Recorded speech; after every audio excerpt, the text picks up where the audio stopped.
Well,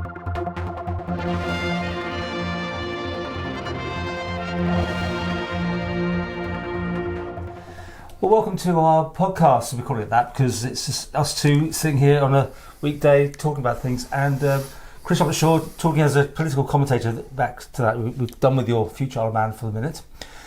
We were having a discussion on. You had picked a subject on my cards, weren't they? But that's you just turned up. I don't know much about it yet. Well, you've changed your mind. No, I'd like to talk to you perhaps next week about my card and how I thoroughly disagree with the Treasury's decision and the way they've handled it. Next week. Sure. Why I want to change the subject to something else is that it's very recently been brought to my attention, and I'll be blunt. I'm truly troubled by it. I believe that this particular appointment is totally inappropriate and it crosses a Rubicon. And if I can just begin this discussion by explaining what's happened. In a nutshell, a member of the Attorney General's office, which is the executive side of government, has been appointed through the Appointments Commission to a post, presumably very part-time, post in the Employment and Equality Tribunal, which is part of the judiciary. I've never seen it before. I think it's highly inappropriate. And I'm astonished, frankly. Okay, well, take us through all this because people don't understand what we're talking about here and why it's inappropriate in your view. Well, yes, we'll say it's my view, but in principle it is wrong because government is made up of in three parts: the parliamentary, the executive, and the judicial elements of government. And I think members very quickly, once they're first elected, get to understand quite quickly their roles both as a parliamentarian and a member of the executive, if that happens, and know, as it were, how to behave in both areas and to see that there's Chinese walls between the two. Where I think Tynwald has been failing for some significant period of time now is members of Tynwald's understanding of their relationship to the judiciary, and it's been mired in ignorance, frankly, which is why some years ago I asked Tynwald to agree to setting up a Constitutional, Legal and Justice Committee, which would allow and encourage members to understand that relationship better. We got that, and then subsequently, as a member of that committee, it was then recognised that there needed to be a higher understanding of the parliamentary responsibilities with regard to the independence of the judiciary in the form of appointing a Minister of Justice, which is Jane Poole-Wilson. I think, and also with regard to the Constitutional and Justice Committee, they would also have, by name and definition, a better understanding of the relationship between the three parts. In this instance, I think both the Minister of Justice and the Constitutional, Legal and Justice Committee have failed in their duties. They should have seen this, they should have responded to it. It just seemed to go straight past them. You're seeing a conflict then, are you? Is that what you're saying here? A conflict of positions that shouldn't be happening? There is look, let's make this absolutely clear. Our justice system is independent from our parliamentary and executive. Well, it's meant to be anyway. It's meant to be. It functions as such, and I'm the first to recognise that it does that successfully. And I absolutely defend and wish, as anybody should, protect that separation. And what I would ask you also to understand is that the Employment and Equality Tribunal is part of the judicial system. It's not part of the parliamentary system, and it's not part of the executive. Mm-hmm. And it's because it's of that nature that members of the public service who have reasoned either as a whistleblower or somebody who comes forward with a serious complaint wishes to apply to the Employment and Equality Tribunal for judgment, a decision to be made on their position, it is absolutely essential that they understand that that tribunal is completely independent from the executive. I'm now following you now. Right. You know, you don't tell me anything before we start, so I'm sitting there, which is probably a good thing. Well, to understand this with everybody else is out there. This is a conflict potentially, right? I mean, the AG's department's been in the firing line, as we well know, in the past for not having necessarily the best record of being independent and truthful and honest. Let's try that. Allegedly. No, it's more than... No. The criticism of the Attorney General's office is not allegedly, it's specific. And it was called out, wasn't it? Yeah, and let's just go back to the situation we had around the Rosalind Ranson affair. Well, it was appalling, wasn't it? Because, and it wasn't just the AG's conduct via the department to the tribunal, it was also the way the AGs tried to address the Rosalind Ranson affair through Parliament. And if I can just bring you your attention and those interested in this to the tribunal's decision over the Rosalind Ranson affair. At paragraph 166, they said the following. And this is, now we're talking about the point at which I'd become very much aware and engaged in the Rosalind Ranson affair and wishing to get the oxygen of publicity to her desperate situation. I brought the matter to the Public Accounts Committee, which is a parliamentary body, asking the PAC to consider it, to take evidence, which on consideration, on deliberation, it decided to do. Then, with that in mind, I'll read you paragraph 166. The day before, Dr. Ranson discovered that the AG chambers had attempted to prevent her giving evidence at all. And this, it would have been in public. Instead, the PAC, as it were, negotiated this by holding the sessions in private. So there's the AG trying to interfere with parliamentary process. That fell down. Now let's look at how the AG's department conducted itself with regard to the Rosalind Ranson affair in relation to the tribunal's hearing. And well, you and I was sat there... disgraceful in places, wasn't it? Absolutely. And what came out... no one ever really held their hand up and admitted anything on that one, did they? No. Rightly? No. But I mean, it was clearly inappropriate what some of the things they did there. And paragraph 185 of the tribunal's decision says on the subject of exemplary damages, now this is significant because it supports what we've just been saying. It says the very fact of making this particular award, that's the exemplary damages award to Rosalind Ranson, at all demonstrates that the tribunal considered punishment was warranted for the oppressive, arbitrary or unconstitutional behaviour. In other words, amounting to gross misconduct on the part of the Attorney General's office in relation to their conduct to the Employment and Equality Tribunal. And yet here we have most things then died down, nothing was said, no one punished. And here we have a member of the Attorney General's office being appointed to that tribunal. I mean, you couldn't make it up, Paul. It really is appalling. Just back to this, though. Would you describe it as some... Yeah, things went wrong, or is it as far as saying there was corruption involved in that? I mean, how would you place it on the scale of what went wrong with the AG's department over the Rosalind Ranson cover-up? I mean, it was a cover-up. That's fair to say, isn't it? I don't want to sort of spend too much time going back on that.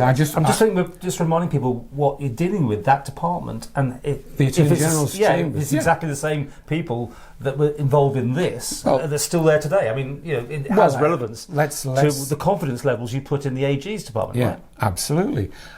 And the point is, any member of public service now, civil servant, teacher, nurse, whatever, and senior staff as well, how can they possibly retain confidence in the tribunal, which they need to do in order to take their case to it, if we have this, as it were, crossing of the Rubicon and the AG's department inculcating itself, however apparently innocently, into the tribunal? Quite honestly, in my view, the gentleman concerned, the advocate concerned, whose title, incidentally, or role, listen to this, in the Attorney General's office is the senior legal practitioner, RE Employment, concerning civil litigation division matters. Now, members of the whistleblowers or whatever, people with cases that they wish to take to the tribunal are going to be involved in employment issues. Now, I've been in touch with the tribunal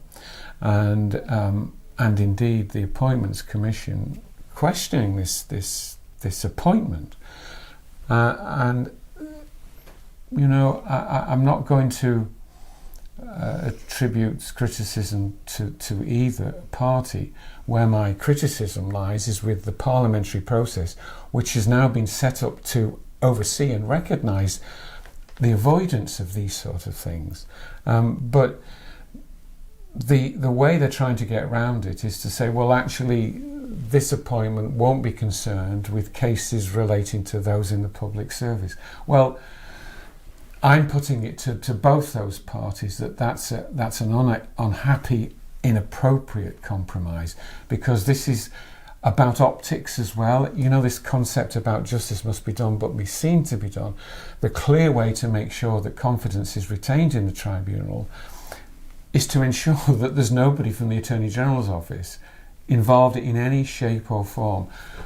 I'm very uncomfortable. I'm also very uncomfortable with the fact that I presume that this individual, the member of the Attorney General's office, must have consulted the Attorney General first before applying for that role. Okay, let's just get this right then. And let me just finish this point and you come back to me. Okay. And the Attorney General must have said to this person, well, yes, go ahead. Well, that was a very, very foolish judgment. It must have been born out of arrogance and complacency when you consider that his department, with him at the head, have been criticised by the tribunal on the basis of an exemplary damages award concerning something that amounts to gross misconduct. Okay, so whose idea was it to put someone from the Attorney General onto this committee? Do you know where that came from? Well, that's a very good question. I hope to goodness that it wasn't the Attorney General turning around to this advocate and saying, you know, I think we should have a presence in the tribunal. If that were the case, then the Attorney General should resign. Let's be blunt about this. This is a really serious matter. This is a matter that the Minister of Justice should be fully aware of and should have jumped on. As I said before, it's something the Constitutional, Legal and Justice Committee should be involved with. I even think the Governor of the Isle of Man should be concerned about this, because this is not right, Paul, and it should not have happened. And this gentleman should step away now so that we've got clarity once more with regard to the total judicial independence of our tribunal. And make sure I've got this completely right. This tribunal is the one that gave the AG a good old rocket for what went wrong. Correct. And now someone from the AG department is potentially joining this. No, not potentially, it is. And that's it, yeah, okay. This person well, has you can't make this up. No, you can't. You can't make it up. This person has already... I only became aware of it in the last few days, and I was frankly shocked, as I've said. But tracing back through the judgments that the tribunal have made over the last couple of years, I think I'm right here, this gentleman has certainly chaired one of the tribunals, and I think he's chaired two. Now, I think the Minister of Justice should get up and get on with her job and say and advise that this was a mistake. The advice should go out to the Appointments Commission that they need to understand that there's a separation of powers which absolutely must be respected. And I'm so relieved and happy to be able to say that I know our judicial operation is independent from government and from the parliamentary process, but we've got to make sure it stays that way. And the very last people I'm repeating myself. But so if it wasn't someone from the AG's department, you want a lawyer taking that position, or someone legally equipped to do it? Well, in most tribunals you have the chair. And they take advice, no doubt. And they have with them often somebody from the unions and somebody also from the legal profession.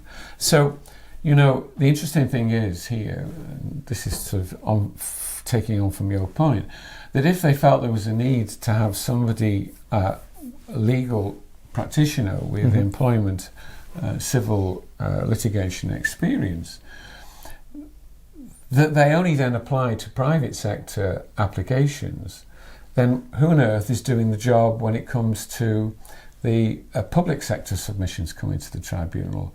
And surely whoever that person is, as a legal advisor to the chairman, surely that person should be also extended into the private sector, and this person should be removed. Okay. You've made some very strong opinions there. Obviously, we're open to anyone who wants to, AG's department, obviously they won't, but I mean, what's the solution? This person removes themselves, or it's officially the AG's, as a body, says we're not going to go on that tribunal? I had hoped that Tynwald would better understand its duties with regard to making sure that we keep the separation of powers intact. I'm repeating myself. Yeah. That's why we had that committee. That's why we've got the Minister of Justice, and they've completely ignored it. And anybody that's going on, needing the help of this committee, what would you say to them? They don't have the help of the committee. You mean the tribunal? Tribunal, that's sorry. Yeah, no, the tribunal is there not to help, but to hear to make judgments on cases, but as a completely independent. Right, that's what I'm saying. So someone who's maybe listening, who's actually going through this process now, should they be worried that this is another setup that they're going to be involved? This stupid action, this stupid appointment, effectively is influencing in future in the minds of people who are confident that the tribunal is independent. It will call a whole matter into question. It's ludicrous. It's a ludicrous appointment. And as far as we know, the AG's department is exactly the same setup as what was being criticised hugely during the Rosalind Ransom affair. I mean, you couldn't get more of a strange situation that's going on when Let's just broaden this out slightly, because this is an important point here. The fundamental problem, what's wrong with the Attorney General's office, it's too powerful. It's got feelers and tentacles out everywhere. It advises the governor, it advises the chief minister, it advises the same person, advises the council of ministers, sits in Tynwald and advises Tynwald, sits on Legco and advises Legco, and therefore, as a Tynwald issue, advises the House of Keys. It's also, inside that department, you have the Director of Prosecution Services. So the AG's department, let's be blunt, it sits in the parliamentary process, it sits in the executive process, and now it's effectively got tentacles out into the judicial process. Wake up, smell the coffee, people, and let's make sure that the powers of the AG's department are reduced, and it really must happen in the next House. It hasn't happened here.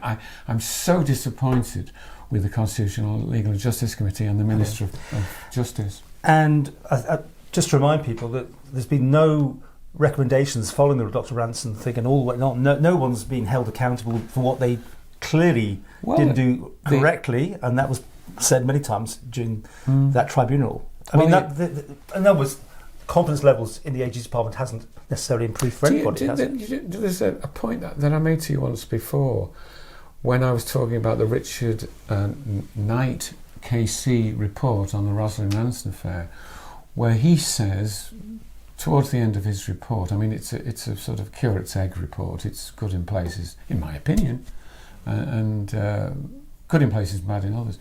But at one stage he says, well, this Rosalind Ransom affair, this is important, would never have come about if there had been a unified government. And that takes us back to, the future IOM concept that I've been arguing for. So there are links to this, to the concept of what good government looks like. Interesting, just to finish with, I mean, if you hadn't... Did you come across this, or did someone tip you off about what was going on here? I mean, this would have just... It was brought to my attention. Yeah, I mean, otherwise it's a classic thing. It just happens, and...